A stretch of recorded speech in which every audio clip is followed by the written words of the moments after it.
Bluegrass Jam Along is proud to be sponsored by Collins Guitars and Mandolins, each and every one built from the sound up in Austin, Texas. Bluegrass Jam Along is also brought to you by Token Picks, individually machined guitar and mandolin picks to bring out the best in you and your instrument.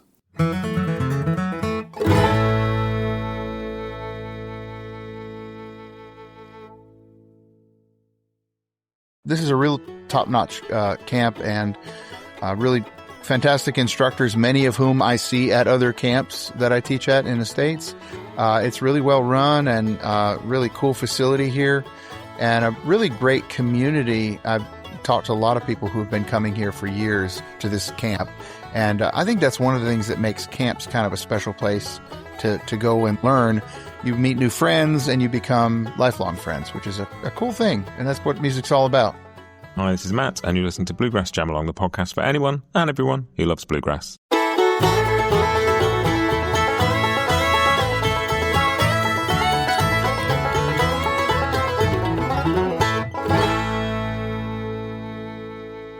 Hey everybody, welcome back to Bluegrass Jam Along. This episode is all about Sawfingers, which is a wonderful bluegrass and old-time camp that's been running over here in the UK for 30 years now. I did an episode all about the history of Sawfingers a couple of weeks ago with John Wirtz, who runs it, along with his partner Moira. But I got the chance to go down to the event over Easter and talk to some of the students, talk to some of the tutors, talk to John, and hang out and experience a bit of it. And it was just fantastic. I had such a great time down there. They run a week every Easter and a weekend in October, and Easter week in particular is a big one because they bring over a bunch of tutors from the US, some of whom you'll hear from in this episode. The event has just moved venues from being in a place in the Cotswolds to being somewhere kind of nearer to London a little bit, which makes it a bit more accessible. But again, in a beautiful setting in the countryside, they take over a residential school for the week and everybody stays over, everybody jams, there are tutor concerts in the evening, there's all sorts going on. So I went down for 24 hours, stayed the night, wandered around with my mic in my hand, talking to people. And yeah, this episode will give you a bit of a flavour of what goes on at Sawfingers. And you'll hear from John, who runs Sawfingers with Moira. You'll hear from some of the people who help with the team. You'll hear from some of the tutors. You'll hear from some of the students. It was great fun. So yeah, I hope you enjoy this. We're going to kick it off with a chat I had with John Wirtz about how Sawfingers has kind of managed the transition from one venue to another, but just a bit more about what the event's all about and how all of that is. Give you a flavour, and we'll take it from there. So here is John.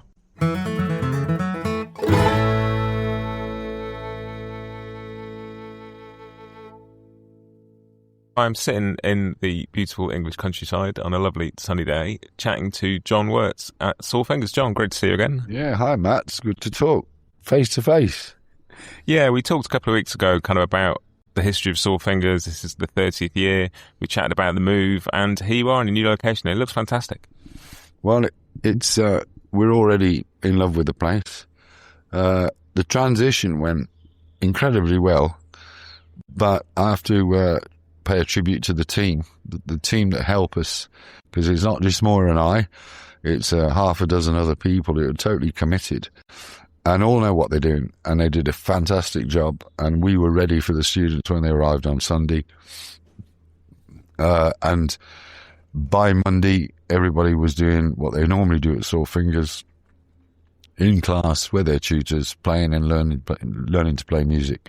So as far as mission accomplished, we've moved, and we've succeeded in doing it without any sort of big hiccup.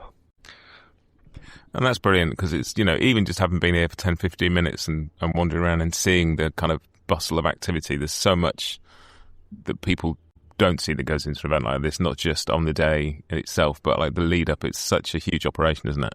It is.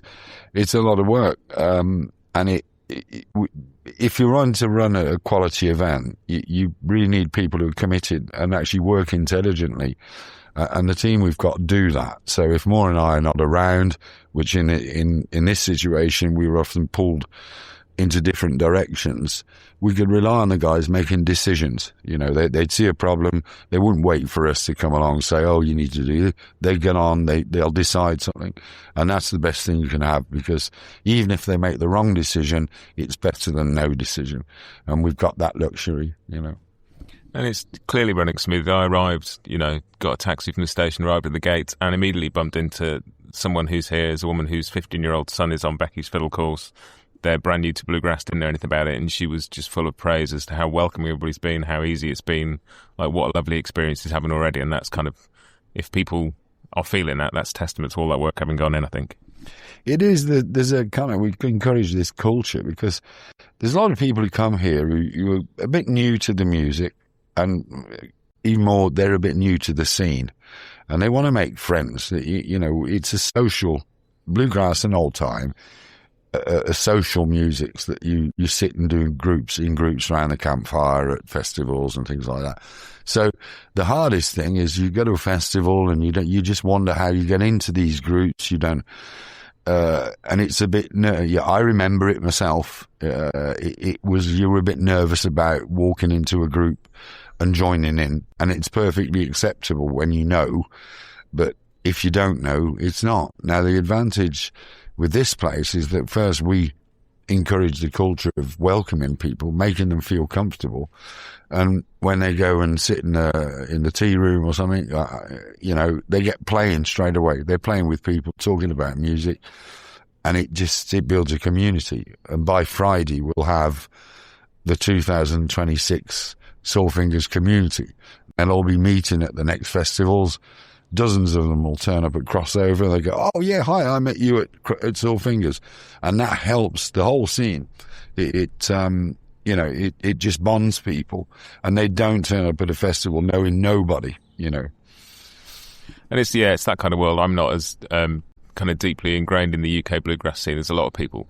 But even just arriving here, I've already seen 2 or 3 people that I know and familiar faces, and you do, yeah. And the woman was saying that her son, didn't really, he's a bit nervous about getting in a scratch band because he's not particularly experienced, and he just was felt so welcomed and so comfortable that he's doing it. Yeah, well, the scratch band, so just to explain it in briefly, is that people can register to join a band which performs on the Thursday, that's today. So they've had 3 days. They met on Monday afternoon at 2:00, and they've gone through the whole band experience in 2 days. So Monday they were all, well, great, we've got a band. Tuesday they were all falling out, and as bands do. And then on Wednesday they're going, oh damn, we've got to get this together because we're on stage tomorrow. And tonight you'll be amazed at what they achieve. It's incredible how well they play and deliver their sets.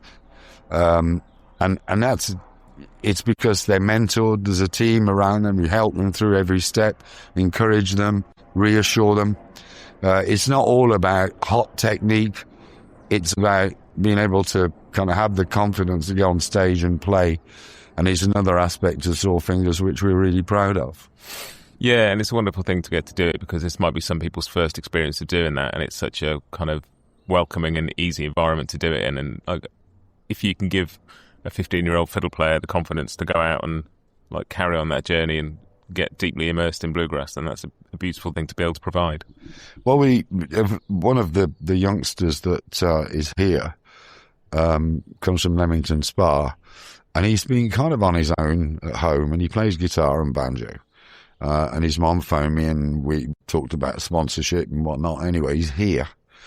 And he's over the moon. Since Sunday, he's just been surrounded by bluegrass players. He's in heaven.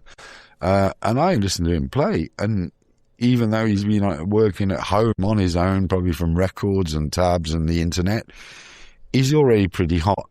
And they are going to feature. We're going to have one of the student bands are all young people, sort of 15 to 18, and they'll be amazing. I know they'll be amazing, and that they're the future. They're the people that are going to follow us and keep this scene going for the next 50, 60 years. Well, I'm really looking forward to seeing them play later. It's great seeing some of the tutors, but it's really fun seeing the students play as well, I would imagine. Just a kind of a real integral part of it all. And I'm looking forward to spending a bit of time there, John. Nice to see you. Yeah, well, it's great. So welcome and enjoy. And this next section is chatting to Chris Lord. Chris is a banjo player over here in the UK, plays with a band called the Vanguards, and also plays with Paul Armour, who you'll hear from later in this episode.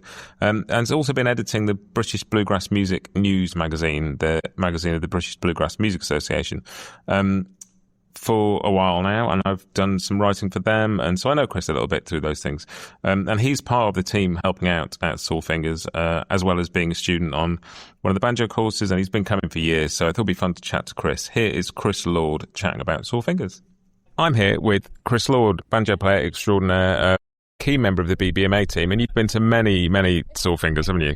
Yeah, definitely. My first one was, I think, 2014 kind of thing, and I've only missed a couple since then, so it's a good number. And how are you finding the new venue? It's great. So I help out now as well on the team, and like you'd kind of expect like some teething issues maybe, new area, new location kind of thing, but it's actually been really good. It's like we've always been here kind of thing. We've not really had any major issues at all. I think everyone's enjoying it. I'm enjoying it. Like, it's been really good. Yeah, everybody I've spoken to has said how nice it is and everything's gone really smoothly, and that's like, it's extraordinary. You think about how big an operation this is and how many people it takes, that essentially most people come in, just enjoy it and don't notice any of the chaos because it doesn't sound like there's been any. Yeah, no, it's definitely, I mean, there's a lot of stuff that happens behind the scenes, I think. Like, there's a surprising amount of work that goes into it, but the team is really tight. We're all, and it's great to work with them kind of thing. We all get on and we just get it done, I suppose. And I guess everybody on the team is in the same sort of position as the people who come as students anyway, because everybody's a picker, everybody's a lover of the music, and so everybody's here for the same reasons. Yeah, definitely. And it's, it's like a kind of a small privilege. It's a huge privilege, but like one of the kind of benefits of being on the team is that, you get to witness a few things like up close, get to see some of the tutors like picking together and stuff backstage. And that's a really cool thing. Like, if that was like the only thing we got from it, that would be more than enough. Yeah, it's an extraordinary week of stuff, and I'm really looking forward to seeing the students play tonight as well, because that'll be exciting to see. I haven't seen that before. Yeah, that's the student concert is a really cool thing. Like, I don't think that's really a thing in many other kind of tuition like weeks like they have in America and so on. And everyone's really excited. All of the bands are really good. I feel like they've been getting better year on year, and we've kind of been refining the process. Like Dan Watson has done a great job kind of corralling everyone, organising everything, and Helen Hutchinson as well. Like, they're kind of the bosses. And really looking forward to it. I think it's going to be good. Me too. Nice to see you, Chris. Cool. Good to see you. And as you've heard from those couple of bits there, talking to John and talking to Chris, scratch bands is one of the big things that happens at Sore Fingers, alongside tuition in various instruments, and an opportunity to hear the tutors play. The bands, people can get assembled into bands if they choose, called scratch bands, and they're put in bands with people of varying abilities and experience. And the idea is you rehearse through the week, and then on the Thursday night you play a concert with your band. And some people are, seasoned performers, some people it's the first time they've done it. And it's something that is, I think, maybe not unique to Sore Fingers, but it's certainly unusual. I think a lot of camps don't do this, and it's a fascinating part of it. So I had a chat with Dan and Helen, who are two of the people who facilitate the scratch band bit of Sore Fingers, just to find out a bit more about it. So here they are. Well, I'm chatting to Dan and Helen at Sore Fingers, who are in charge of the scratch band program here, which is a great initiative that gives people a chance to play in a band, I would imagine, a lot of them for the first time. Yeah, we definitely get a lot of first-timers, people who are hobbyist musicians who maybe don't ever get a chance to perform, certainly on a stage of this size, and with a proper sound engineer, Josh Clark, who comes here every year. And so, many of them have done it before here and maybe don't gig outside, but a lot of people, first-timers, we get them signed up and they have a really good time. And they get to play on the same stage with the same equipment as the tutors, who are like professional musicians, and it must be a real thrill for a lot of people. Absolutely. I mean, I first came to Sore Fingers in 2007, and that was my first scratch band experience, and I'd been playing the banjo for a year. I was just a hobby enthusiast, loved bluegrass music all my life. I got myself up on that stage, and I never looked back, and now I gig all the time. And the scratch band experience, without that, I don't think that would have happened at all. It's amazing, isn't it? Because it's one of those, bluegrass is that kind of music that for some things, like if you're playing a rock band, you feel like you've got to learn half a dozen songs and your mates learn the same songs, then you finally kind of rehearse. But because bluegrass is the way it is, you can sort of just chuck yourself into it, can't you? Yeah, totally. It's that community shared music that a lot of folk musics have. And the beauty of it is that there's such a standard kind of repertoire. And so people can quite easily, within the first day, pick the two songs that they then rehearse for the week. But then they can have their individuality shine through with the breaks, and they step forward. They each get a moment in the spotlight. So yeah, I think it's a great genre for this kind of thing. And certainly we've also had people who've done non-bluegrass stuff and bluegrassed it up, pop songs and make them their own, so it's a real good mix of stuff, and it kind of caters for everyone's interests and abilities, and it's really wholesome. It's nice. We'll be right back with you just after this. The long-awaited Hill Country series from Collins Guitars represents a new voice in their acoustic lineup. Rooted deep in the bluegrass world, these new Dreadnought and OM models feature a strong fundamental tone with a dry, warm and woody character that's sure to catch the attention of players who hold the vintage instruments of the 30s in their highest regard. Watch world-class pickers Jake Workman, Kenny Smith and Bob Minner perform with new Hill Country instruments on the Collins Guitars YouTube channel, and learn more at collinsguitars.com.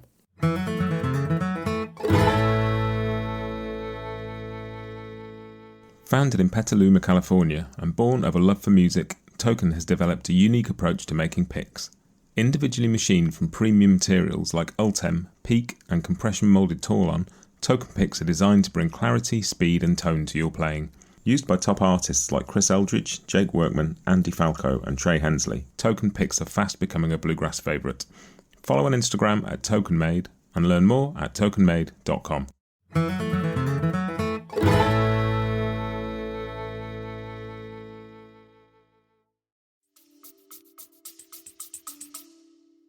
And it sounds like you've got a pretty wide range of ages in the scratch bands as well. There's some pretty young people having a go for the first time as well. Yeah, I mean, one of the bands we've got this year, we've got the oldest member who's 90, Casper Cronk, who's come to every single Sore Fingers. And I think they've worked out there's a 72-year-old age gap between him and the mandolin player, Joe, who's here for his first time. I can't calculate that straight away. And then we've got some bands where we've got 15, 16-year-olds, and it's wonderful. And we try and, when we set the bands up, because the bands are done quite randomly, well, they appear to be random, but they're not really, we try and put a mixture of people from different ages and backgrounds and abilities. So they just all kind of like mix together, and it's brilliant, and everyone's up for it.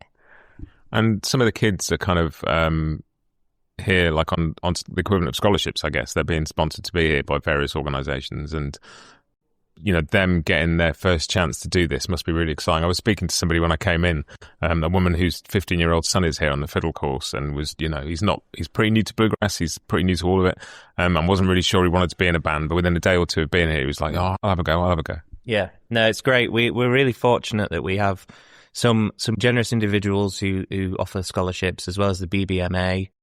They often help out, and I think other organisations as well. And it's fantastic to bring the kids into the full experience. And I think definitely playing in the scratch band gives them that real on-stage experience, which is different to sitting in a jam or just playing around around in the classes. And I think hopefully they get bitten by the bug and love it, and then it'll inspire them to maybe think about forming their own bands, getting out there and gigging. It's certainly how I got my start in playing was a very similar thing when I was young. I'd go to events similar to Sore Fingers and get up on the stage and just really got a thrill out of doing it. So I think it's awesome, and it's great for the music as well to get kids kind of into it and make sure that it continues for another 30 years. Well, it is that thing, isn't it? Your first experience of playing music with other people and like playing on a stage can either set you up for life or kind of put you off for life, can't it? And having not only the support to kind of coax you along the route, but play in front of a room full of people who know the music and love the music and are all there to support you must just make all that so much less terrifying.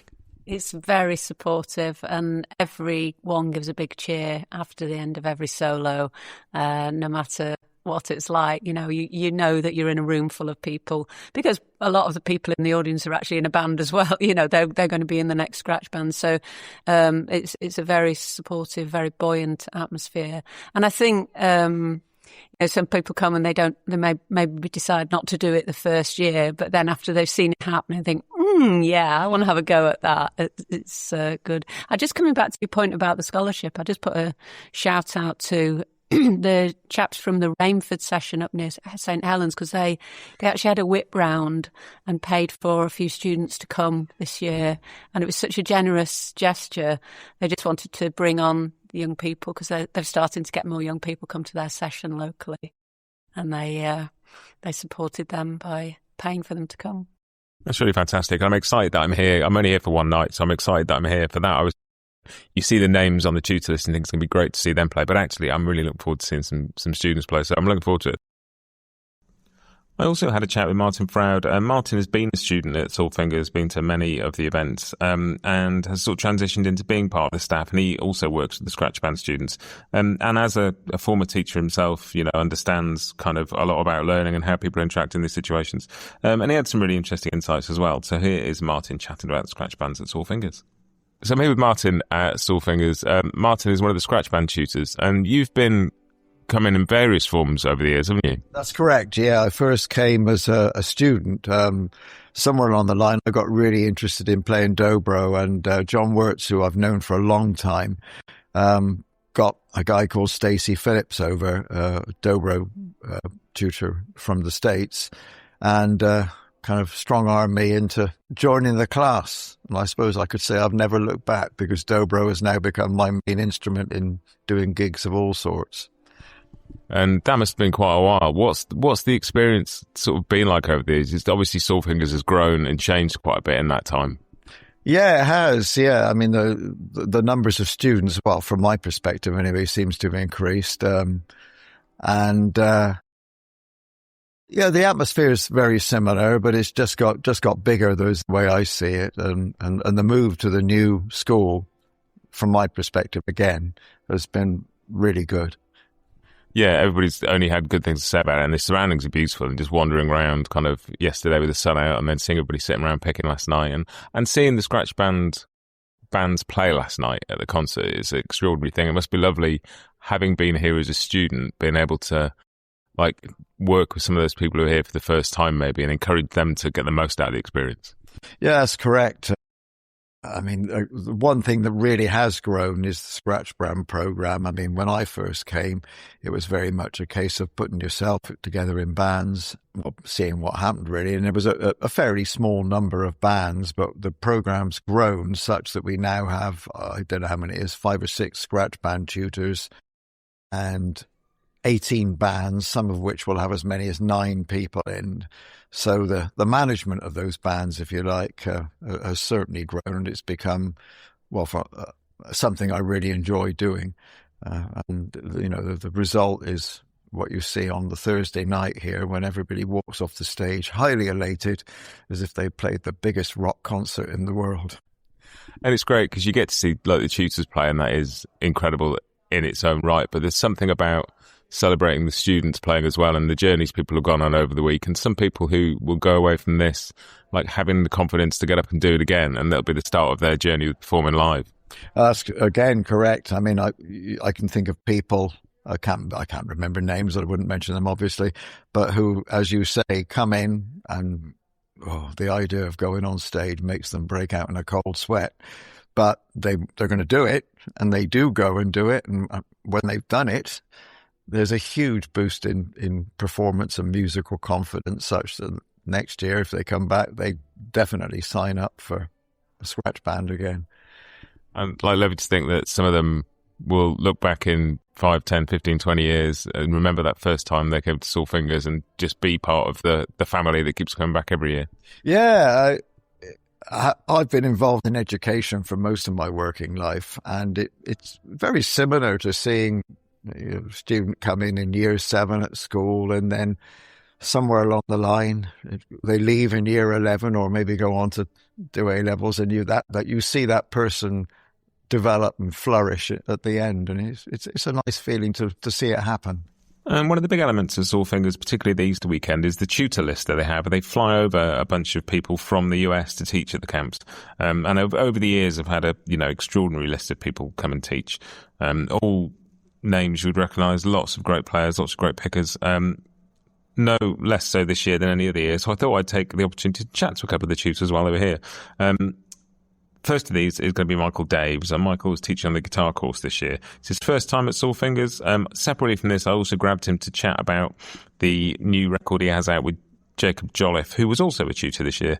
They've got a tribute to Jim and Jesse record out, so there's a separate episode on that. Go and check in the show notes. There'll be a link there. But yeah, chat to Michael about his impressions of Sore Fingers, what it was like over here for the first time. And it was good fun. And later the same day, I got to sit down and play a couple of tunes with Michael and with Jacob, which was just a real treat as well. But yeah, here's Michael Daves. I'm here at Sore Fingers with Michael Daves, who's one of the tutors this year. Michael, how are you finding it? I've been told to pace myself. I'm not doing a great job at that. Teaching all day and playing all night and having a grand old time here. Yeah. And is this your first time here? It is. Yeah. I haven't been able to work it out to make it over here for this, but Jacob Jolliffe and I just released a record, and so we're combining it with a couple shows here in England. And yeah, I'm really glad to be here, having a great time. And you're teaching the guitar course, right? That's right. Yeah, they're at camps I'd either teach the vocals or the guitar, but they already had Stephen Mougin lined up for the guitar vocals, which is an outstanding teacher and singer himself. So I'm doing the guitar class and yet getting them doing a lot of vocal ear training. And how's it going? It's an interesting challenge to try and teach people in 5 days, because there's a limited amount of kind of direct imparting of information you can do, and like I would imagine amount of just inspiring people and giving them things they can go away and unpack. Yeah, that's always the challenge in teaching. Well, it's not every camp where you have the same group for all week, and so that's actually it feels good to have. I can actually build something with this group. The risk is that they get tired of me, but yeah, the challenge is always, for me, I'm an educator like full time and have been doing this for 30 years and probably taught more than most anyone. And so I take the education side really seriously and always trying to, make sure people have, the real knowledge, something that, is not just a, hot lick or two, but, really kind of developing some real knowledge of what's going on under the music, whether it's from an ear training point of view or, really getting into the details of the style. Also, in an intensive week like this, people's brains get full. And so the challenge is to balance this with things that they can assimilate and use now, but then take something home that doesn't feel like a bunch of busy work. Like, oh gosh, I hear about, people taking a class and it's like, I was really inspired, but then I got home and I feel like I just set my guitar down because I felt like there's just too much work to do. There's no way I'll ever get there. And I never want people to feel that way. Although I do want them to come away with something real. Well, and the great thing is there's a student concert tonight, so a bunch of them will get to put some of that into practice kind of while they're here. Yes. Yesterday, Jacob Jolliffe, who's teaching the mandolin class, we realized the first day we had both independently taught our students Blue Ridge Cabin Home.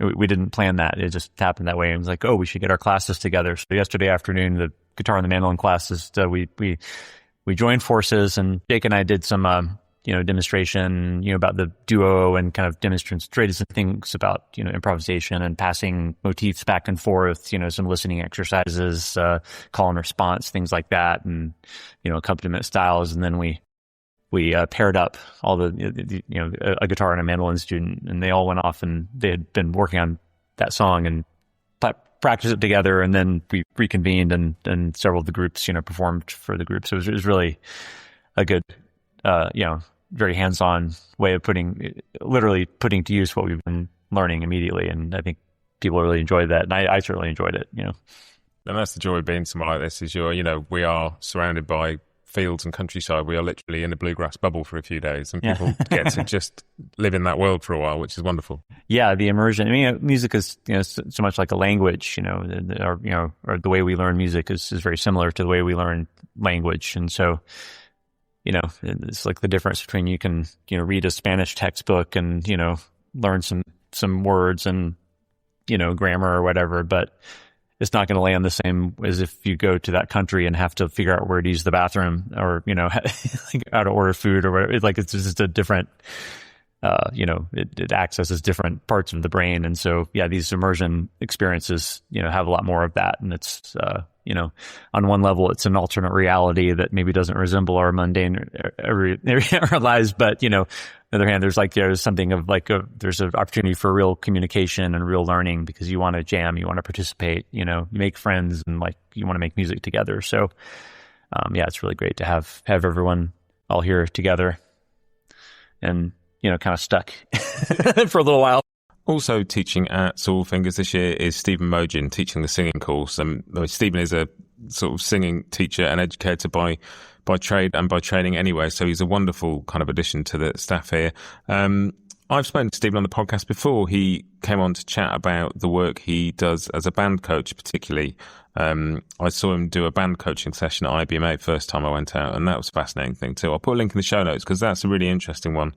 If you're just interested in kind of learning and improving and all of this, some fascinating insights in that about how to improve as a musician, as a listener, as a band member, all those kinds of things. But here's Stephen Mougin chatting about his impressions of Soul Fingers. I'm here with Stephen Mougin. You're teaching at Soul Fingers this year. How's it going? Oh, it's fantastic. What a cool camp. Is this your first time here?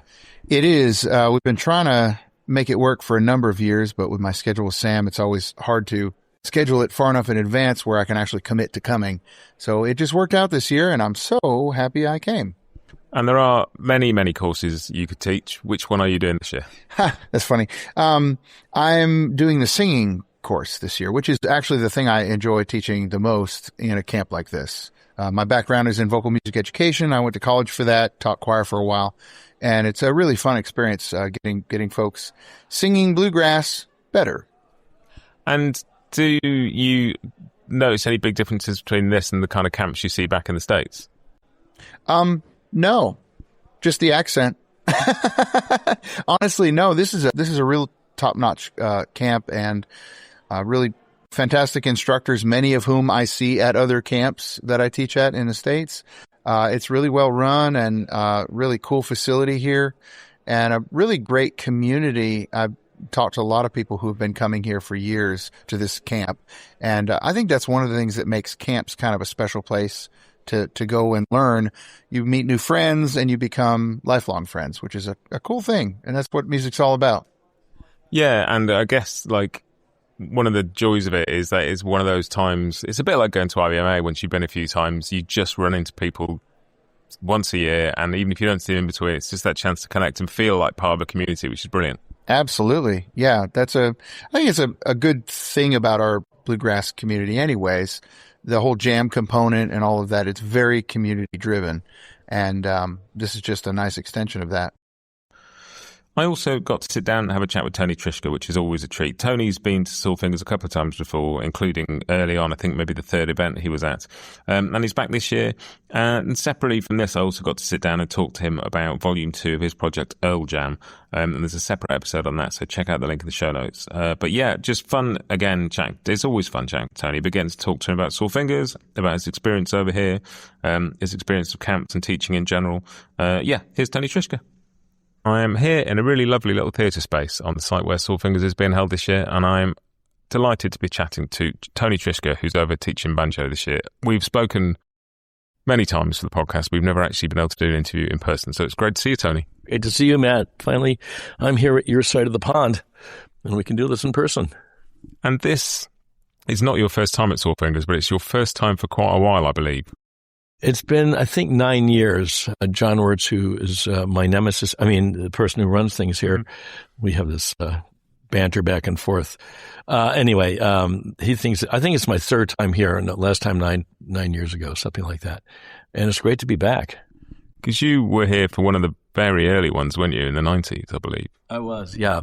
I had a food fight that year, as I remember it. I didn't instigate it, but someone else started throwing a sloppy cheesecake confection around and I ducked and hit the person next to me. That's another story. I'm sorry, I didn't mean to get into that. Yeah, we were in Chipping Norton, which is a great name, needless to say, and we need more names like that in the United States. But it was a really fun time. And when you go to these things, there are a lot of times there are people that you know. Like this year, it's great. Michael Daves is here, and Ned Luperecki, and just on and on. Joe Newberry and Jacob Jolliffe. I could go on, but anyway, lots of old friends. Yeah, and it is. It's just wandering around the site myself. I've been to one of these things before, but just people that I know from being around British bluegrass, but also people I know from the podcast, and just sort of seeing all these faces in one place is a lovely thing. Mm-hmm. Yeah, it's wonderful. It's a very friendly place, and the people. I have 20 students, 20 banjo students, and they're all just really nice folks. I mean, everyone here is just really nice. I should move to England, maybe. Okay. Well, we have really nice people and really cool place names. That's a lot right there. And do you notice much difference between the kind of the US camps and what's going on here? It depends. I mean, having John Wirtz running this thing and his wife Maura, I mostly interact with John more than Maura, but they sort of create the vibe of the place. And it's just really fun. It's a fun atmosphere. It's not quite not business-like, but in the States, things are a little more, here's what we're doing, more official. And, there's a meeting every morning where John or Maura talks about whatever's going to go on that day or later in the week. But it's very loose and relaxed, and yet everyone's, where they have to be on time to teach or study. So it's a combination of really functioning really well on the kind of level you want it to be functioning on. And at the same time, it's very relaxed and loose. And when I was here 9 years ago, it was much more intense timing-wise. You would work all morning and all afternoon. And then in your one free period before dinner, because there would be concerts in the evening, you would have to get, your friends would ask you to play with them or vice versa. There were instructor concerts. And in the end, you'd have 5 days of like working all day and all night long. And it was just like, whew, by the end of that, you're ready to, just drop dead.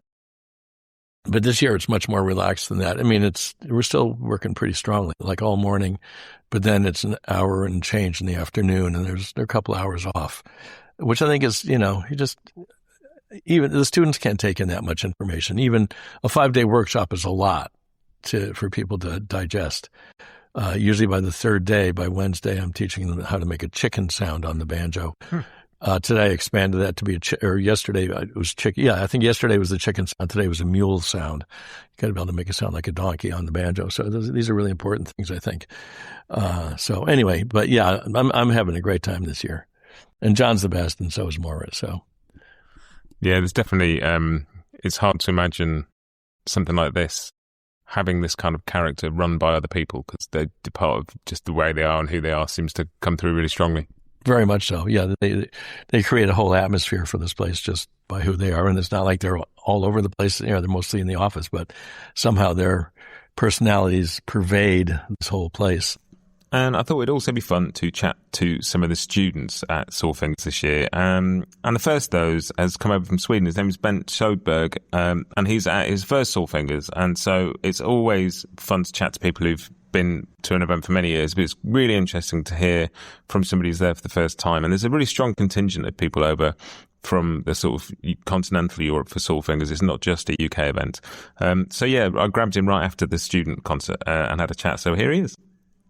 They've just finished the student concert and I'm having a chat with Bent Sjöberg, who's come over from Sweden. This is your first Sawfingers, right? Yeah, my first, yeah. But not the last.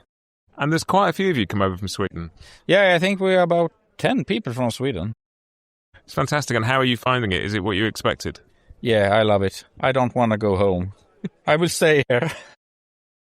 Oh, do you have camps like this in Sweden? Pretty much not, but maybe something, but in a smaller scale, maybe 1 or 2 days. Yeah. And have you managed to get any sleep at all during the course of the week? No. And which course are you doing here? I'm doing singing, but I'm a guitar player also, but I thought that I should focus on singing this time with Stephen Mougin, who is a fabulous teacher, amazing person also, so... Yeah. It is extraordinary to be able to get this quality of teaching without having to cross the Atlantic. Absolutely. I love it. Well, I'm glad you're having a great time. Thanks for talking to me. Yeah, thank you too. And another person who's here for the first time is Jacob.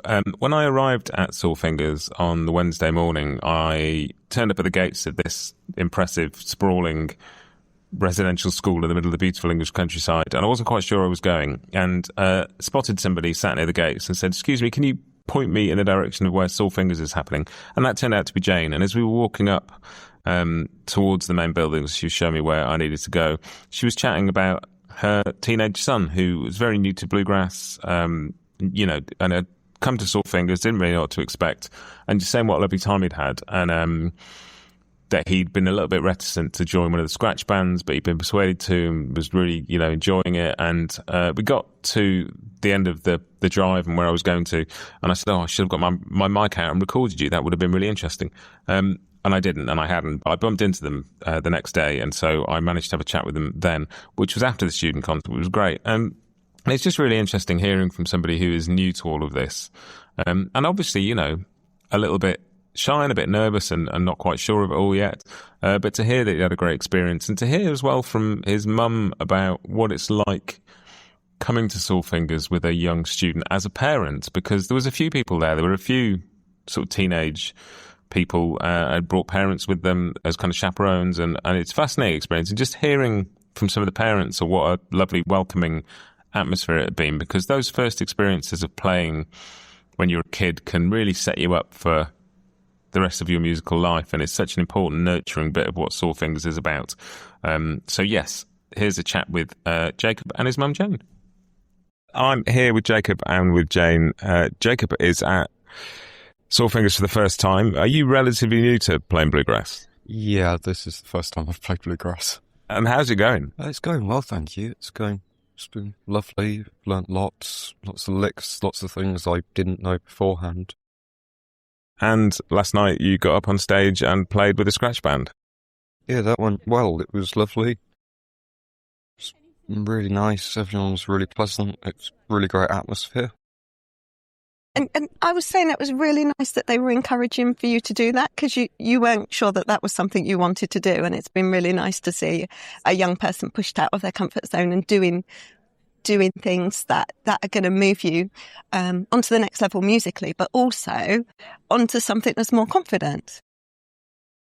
It is funny, isn't it? Because something like this, where you get to hang around for a whole week and you get to know people, it feels like a much safer space than getting up at some open mics can do, I think. Yeah, it's true. That is true. And do you feel like you've met some people here that you'll stay in touch with? Oh, yeah, probably. I mean, I'm not great with phone numbers, so... That's the joy. If I remember. Well, that's the joy of being here and staying, is you do see people all week and you make a bit more of a bond than just, Well, I'm glad you've had a great time. How has it been coming from totally outside of this scene and seeing it all for the first time? We went to see a band in Penn. What were they called? The Often Heard. The Often Heard. And the guy was chatting with Jacob. He said, if you like that, you'll love this. And as a mum, I'm happy to support anything that he's interested in. So here we are. I've been able to log onto the Wi-Fi, get some work done, but the magic has just been walking around and hearing different bits of music and different things going on the whole week all over. And everyone's been really friendly and really supportive, which is lovely. Great. Well, I hope you enjoyed the rest of the week. Enjoy the tutor concert tonight. And thanks for talking to me. We will. Thank you. And finally, you're going to hear from Paul Armour. Paul is a guitarist, a singer, a songwriter, and I vaguely knew Paul before this. We'd sort of met at a gig somewhere, but we didn't really know each other. And so we'd had a bit of a chat. We'd sat and played a couple of tunes together. And he was talking about his experience on the songwriting course. And it had been a sort of moving experience and something that unblocked something that had been holding him back. And so I wanted to talk to him as well, because I think that one of the joys of a week-long music camp is you can learn some stuff, but you can only learn so much. But what it can do is just imbue you with a bunch of things to go away and work on. And it sounds very much like that's what Paul had come hoping for and what he'd got. So I'm going to leave you with the final segment of these interviews, and this is Paul Armour. If you want to hear what Paul is up to, I will stick a link in the show notes to where you can go and follow Paul on social channels and hear some of his songs. But yeah, this has been a really fun episode to put together. I just really, really enjoyed my time at Soul Fingers. The tutors were great, the team there were great, the students were great. I really enjoyed watching the student scratch bands play. If you're over in the UK or in Europe and you want a bluegrass kind of thing to immerse yourself in for a week, it's a great thing to do. So I'll put a link in the show notes to where you can find out more about Sore Fingers. They've got an October weekend coming up this year, another Easter weekend coming up next year. Follow them, get on their mailing list and find out what it's all about. I've had a great time. Thanks to John and Moira and the whole team for looking after me so well and making me so welcome. I just had a really fantastic time there. This is Paul Armour.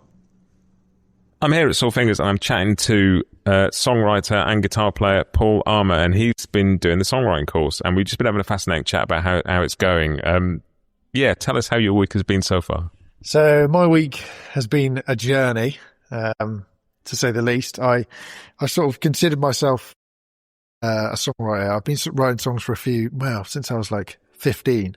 But I knew that there was some sort of psychological demons that were maybe getting in my way and sometimes plaguing me. So I knew that taking on doing the songwriting course was going to be a little bit challenging. And, it has been. I had the first couple of days was, really quite tough. It's all the classics of, comparison and, self-deprecation and being a bit too hard on myself. And then the last couple of days, it's I've been able to sort of relax into it a little bit and make some progress. And it's gonna, be probably a lifelong endeavor, a journey, but it's been very, very worth it. Joe Newbury has been fantastic. He's like, I think I said to you outside, he oozes wisdom, and he's just super gentle and kind, and also he pulls amazing lines out of seemingly thin air. It's been brilliant. It's had its ups and downs, but I suppose it's life. Well, and I love the idea that you come for 5 days and confront something that's been worrying you a bit, and you're going to go away feeling like you've got a lifetime's worth of work out of being here for a few days. Yeah, totally. And I suppose it's like I'm being given the tools, and I've got to go and use them, and but it will take a lot of repetition and checking back in with myself and making sure I'm not falling back into old habits. But I suppose it's just the start. But it's been brilliant. It's been brilliant.